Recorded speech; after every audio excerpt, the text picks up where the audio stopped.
Sejahtera, saya Nur Aina, wartawan Kris TV anda pada hari ini. Pada episod kali ini, saya berada di Perbadanan Perpustakaan Awan, Kuala Terengganu bagi Karnival Buku dan Semarak Jawi 2026.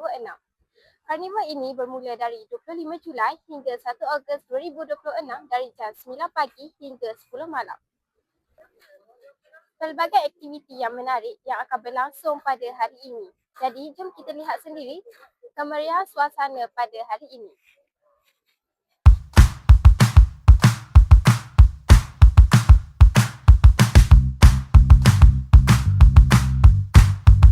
Boleh tak awak perkenalkan diri dan dari sekolah mana?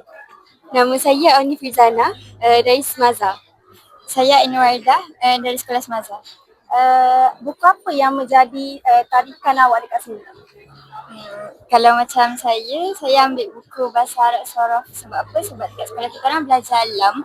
Jadi bila kita belajar alam, kita belajar Sorof, Nahu, Mutalaah semua tu.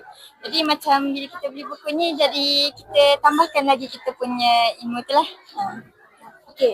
Kalau saya pula, saya beli kamus ni sebab nak improve mufradat alam jugalah. Okey, terima kasih. Sama-sama. Boleh tak Kak perkenalkan diri dan peranan dekat Karnival? Assalamualaikum, nama saya Kuno Kushaira. Saya sebagai staf di SMO di PPAT.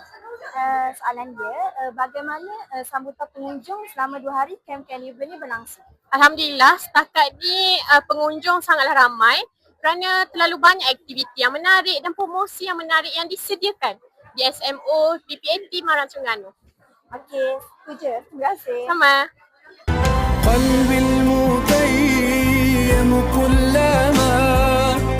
Saya Muhammad Izzat Zakwan bin Muhammad Zamri dari Sekolah SMK Pediman.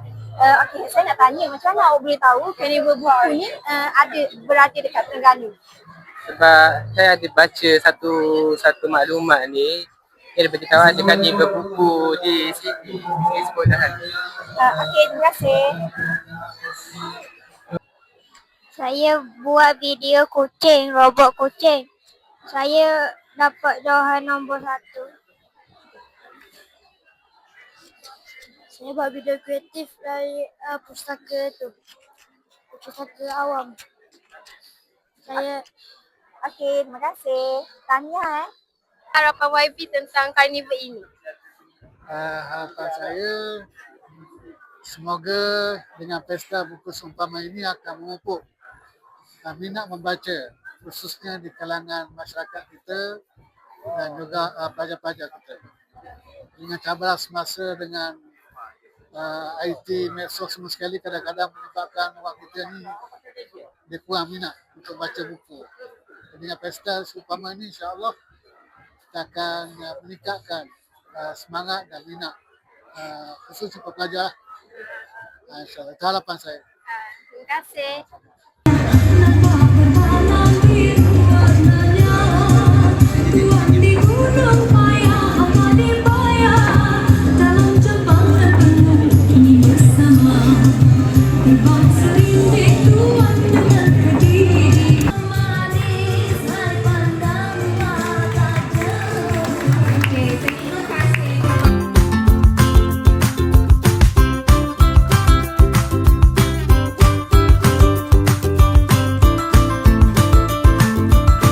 suasana di sini juga cukup meriah dengan Nescafe Truck.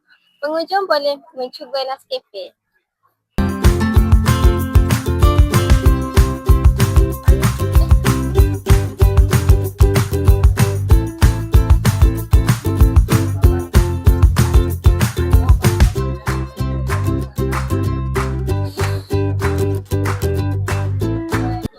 Sekarang ni saya bersama dengan salah seorang penjual di jualan Agro Madani.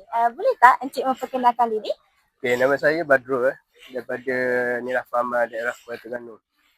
Okey, soalan dia, bagaimanakah jualan Agro Madani membantu pengguna mendapatkan barangan keperluan pada harga yang berpatutan? Okey, di mana yang sedia maklum, jualan Agro Madani apa yang tuan-tuan tengok ni, di sebelah sini kita ada Baku Madani ni. Baku Madani ni dapat memberi keperluan harian lah kepada pengguna-pengguna ataupun kepada